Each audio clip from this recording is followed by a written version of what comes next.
Bonjour les traileuses et les trailers. Dans cette vidéo, nous allons voir en détail si cette paire de chaussures est faite pour vous ou non.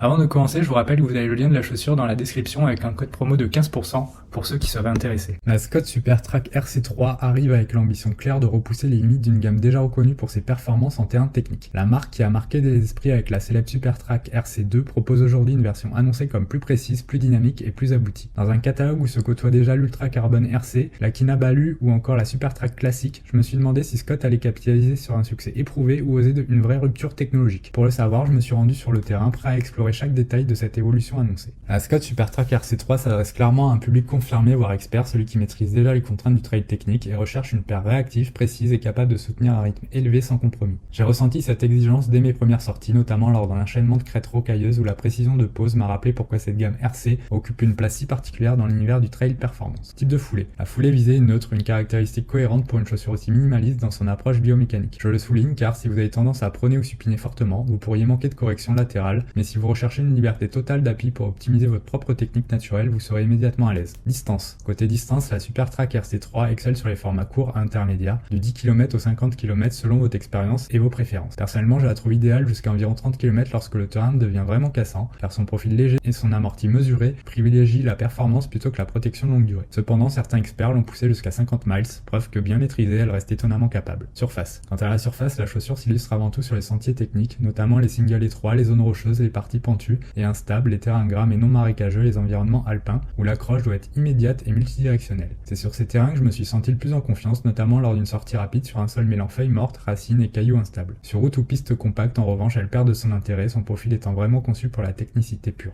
Drop. Enfin, son drop de 5 mm offre une posture basse, dynamique, idéale pour renforcer la proprioception et favoriser une attaque médio-pied. C'est un drop que j'apprécie particulièrement sur les parcours nerveux car il encourage une foulée engagée, plus proche du sol, donc plus précise. Les caractéristiques techniques de la Scott Supertrac RC3. Lorsque j'examine une chaussure comme la Scott Supertrac RC3, je prends toujours un moment pour analyser ce qui se cache réellement derrière son ADN de performance. Vous le savez aussi bien que moi, en trail, les caractéristiques techniques déterminent non seulement le comportement de la chaussure, mais aussi votre confiance, votre vitesse et votre sécurité sur les terrains exigeants. Après plusieurs sorties, notamment sur un parcours mêlant pierrier et single rapide, j'ai pu mesurer la cohérence entre les promesses de Scott et les sensations réelles sur le terrain. Design. Le design de la Supertrac RC3 est clairement orienté performance, avec une silhouette affûtée conçue pour optimiser la précision du pied. Son architecture rappelle celle des modèles Elite utilisés en skyrunning, notamment via son profil bas et son rocker prononcé ER2, que j'ai réellement senti lors des relances rapides. Le chaussage en chaussettes limite les intrusions de débris et favorise un maintien homogène, que j'ai particulièrement apprécié lors d'un passage sablonneux. Matériaux et durabilité. La tige repose sur le Matrix, un textile tissé ultra résistant, doté de fibres enduites individuellement. Ce type de matériau que j'avais déjà testé sur d'autres modèles premium offre un excellent ratio poids-résistance. Sa capacité à rester stable même en torsion donne une sensation de verrouillage rassurante, surtout sur terrain instable. La semelle intermédiaire utilise la mousse Kinetic Light Foam, plus légère et plus rebondissante que la Kinetic Foam précédente, tandis que la semelle intérieure Ortholite Ultra ajoute une couche de confort supplémentaire. Adhérence et accroche. La traction est assurée par la semelle extérieure Radial Traction, caractérisée par des crampons orientés à 360 degrés. Dans un terrain humide où les racines se succédaient, j'ai pu vérifier le comportement agressif de ces lugs de 5 mm. La géométrie circulaire optimise les appuis dans toutes les directions, un atout évident pour les descentes chaotiques où chaque milliseconde compte. Confort et maintien. Malgré son approche minimaliste, le confort reste surprenant. Le chausson interne, couplé au col élastiqué, enveloppe bien le pied sans créer de pression excessive sur le coup de pied. L'ajout de padding zonal sur la languette intégrée élimine les points de friction, un détail que j'apprécie particulièrement car j'avais déjà souffert de lacets agressifs sur d'autres modèles racing.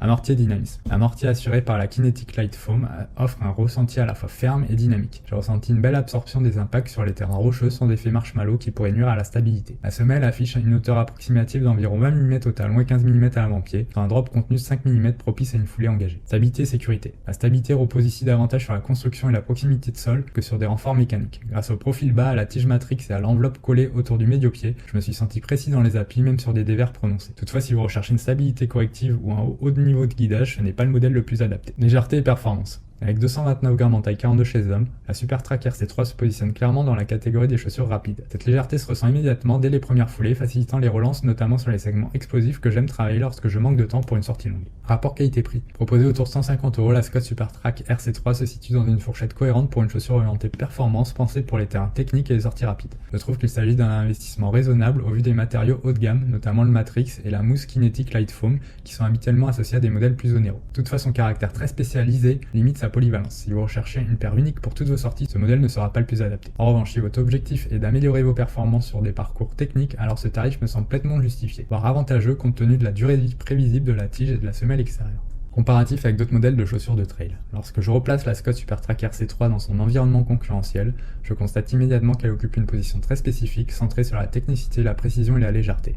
Pour vous aider à mieux situer ce modèle, je vous propose un comparatif clair avec 3 modèles récents de la marque Scott, puis 3 modèles concurrents qui jouent dans la même catégorie. Cette mise en perspective vous permettra de choisir en connaissance de cause, surtout si vous hésitez entre plusieurs options du marché. Donc j'ai comparé la Scott Supertrac RC3 à la Scott Ultra Carbon RC. Pensez pour l'ultra distance, la Scott Ultra Carbon RC mise sur une plaque carbone Carbitex a un amorti plus généreux et un volume intérieur supérieur. Elle offre davantage de confort sur de longues heures, contrairement à la Supertrac RC3, plus précise mais moins tolérante. Sur terrain technique, la Supertrac reste plus stable et plus mordante. J'ai comparé la Scott Supertrac RC3 à la Scott Kinabalu 3. La Scott Kinabalu 3 vise une polyvalence plus large grâce à sa semelle hybride traction et son amorti plus souple. Elle s'adapte mieux aux sentiers roulants et mixe là où la Supertrac RC3 s'impose dès que le terrain devient exigeant. La Kinabalu reste moins performante en accroche multidirectionnelle. Maintenant, j'ai comparé la Scott Supertrac RC3 à la Scott Supertrac 3. Plus confortable et plus protectrice, la Scott Supertrac 3 vise les coureurs recherchant une chaussure technique mais moins minimaliste. Elle absorbe mieux les chocs que la RC3, mais elle se montre moins dynamique et moins légère. Sur les sections rapides, la RC3 garde un avantage net. Maintenant, j'ai comparé par rapport à des modèles concurrents. Donc la Scott Supertrac RC3 à la Normal G-Rack 2. La Normal G-Rack 2 reprend l'ADN minimalisme et performant de la marque avec une tige matrix encore plus aboutie et un dynamisme exceptionnel. Comparé à la Supertrac RC3, elle offre un fit plus universel et un déroulé plus fluide mais une accroche légèrement moins agressive sur terrain gras ou très instable. Maintenant, j'ai comparé la Scott Supertrac RC3 à la Merrell MTL Skyfire 2 Matrix. La Merrell MTL Skyfire 2 Matrix s'oriente vers la vitesse pure avec un châssis très réactif et une tige matrix haute résistance. Elle surpasse la Supertrac RC3 en amorti et en confort sur les longues descentes rapides, mais manque un peu du contrôle millimétré que procure la semelle Radial Traction en zone très technique. Et enfin, j'ai comparé la Scott Supertrac RC3 à la Adidas T-Rex Agravic Speed. L'Adidas T-Rex Agravic Speed propose une foulée très naturelle soutenue par une semelle extérieure continentale très fiable. Elle se montre plus polyvalente que la Supertrac RC3, notamment sur les terrains mixtes. En revanche, elle n'atteint pas le même niveau de maintien ou de précision sur les appuis engagés. Mon verdict final, après plusieurs sorties exigeantes, je peux affirmer que la Scott Supertrac RC3 s'impose comme une véritable arme pour les terrains techniques grâce à son accroche à 360 degrés, son dynamisme marqué et son poids maîtrisé. Elle offre ce sentiment de précision rare, celui qui permet d'oser accélérer dans les sections instables en confiance. Cependant, son fit très étroit et son amorti ferme limitent son usage aux distances courtes à moyennes, ce qui en fait une chaussure exigeante, destinée avant tout aux coureurs confirmés. Je la recommanderais sans hésiter si vous recherchez une paire dédiée à la performance pure sur des sorties rapides, nerveuses et engagées. Dans cette configuration, elle excelle et surclasse nombre de concurrentes. À la suite de nos différents tests, nous lui avons attribué la note globale de 4,3 sur 5. Pour le confort, 3 étoiles sur 5.